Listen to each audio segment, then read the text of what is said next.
Welcome, my beautiful people, to the Dino Basics, where the dead never truly stay dead.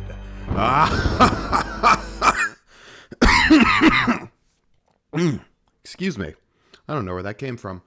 Happy Halloween, everyone. I hope you're all having a fun and safe holiday.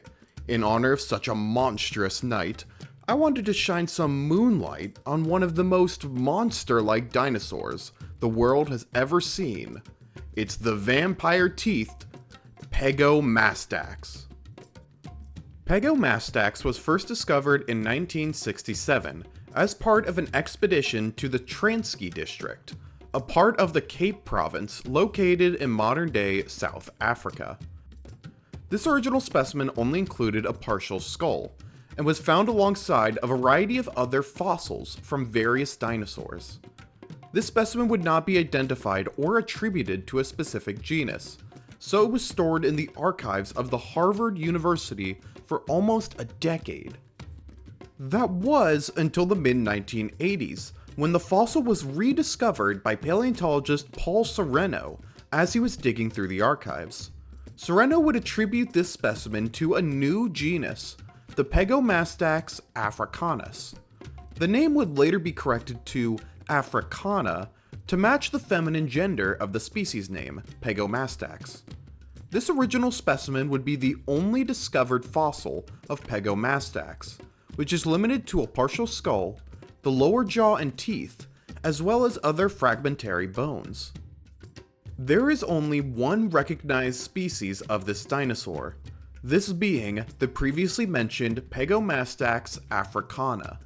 The name Pegomastax stems from the Latin words pegos for strong and mastax for jaw, translating to strong jaw. This name is in reference to the powerful jaws and rigid teeth of this creature.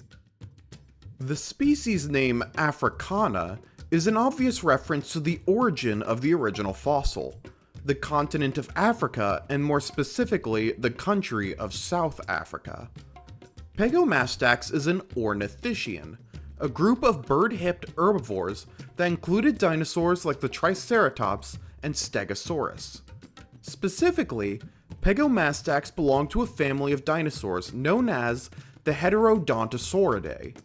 This family of dinosaurs were likely the most primitive members of the ornithischians, recognizable for their enlarged canines, generally small bodies, and noticeably long tails.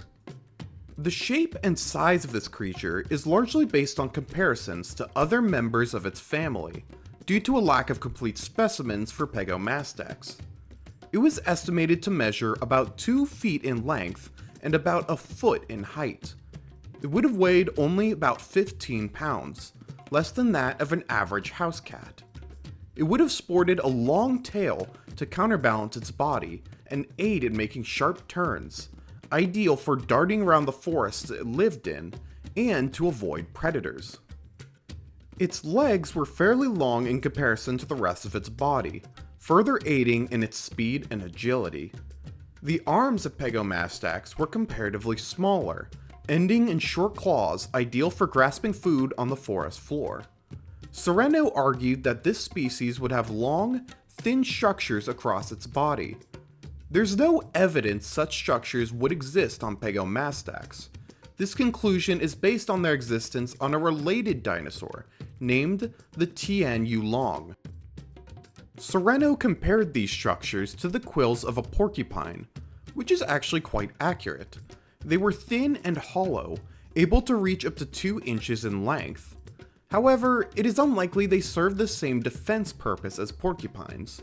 Scientists instead believe they were more likely used for display, to tell individuals apart, or to intimidate predators, and make the animal appear larger than it actually is. Its skull and jaws are certainly the most unusual part of this dinosaur. Truly a face that only a mother could love. Its jaws were almost an inch long, ending in a sharp, parrot-like beak that would give this dinosaur a powerful biting force.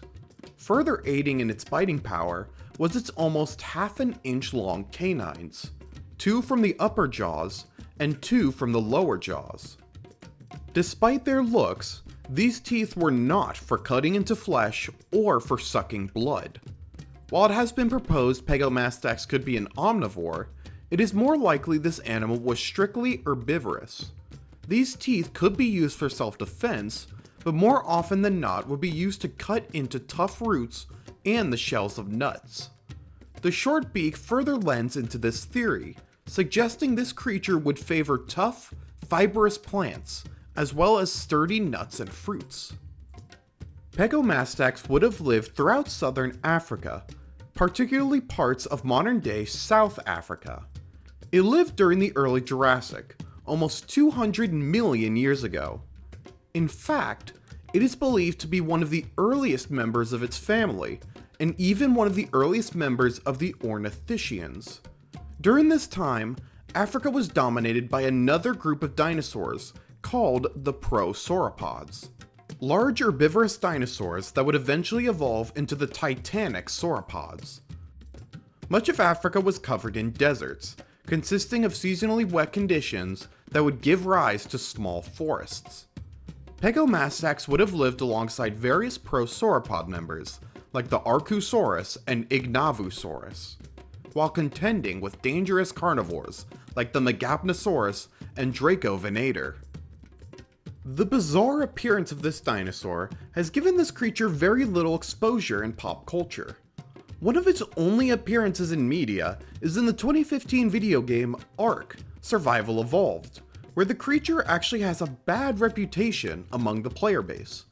This creature will steal items from the inventory of players, leading to various posts on forums discussing how much players hate this dinosaur for how annoying this behavior is. And with a model like that, I don't know how much I can blame them. It's like a mix between a naked mole rat and the thing from Tremors.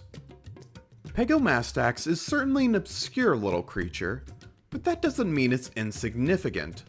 The Pegomastax and the rest of the Heterodontosauridae family would help give rise to the Ornithischians, leading to some of the most iconic and successful dinosaurs to ever walk the earth.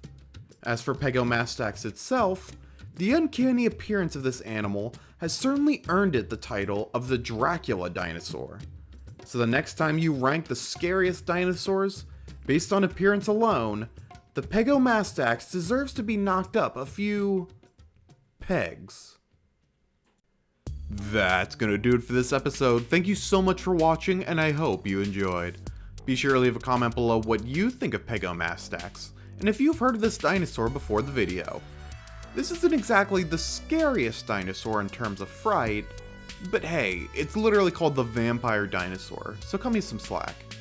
This Friday, we'll be staying in Africa to cover the basics on the vicious Deltadromeus. Thank you for your support, and see you in the next video.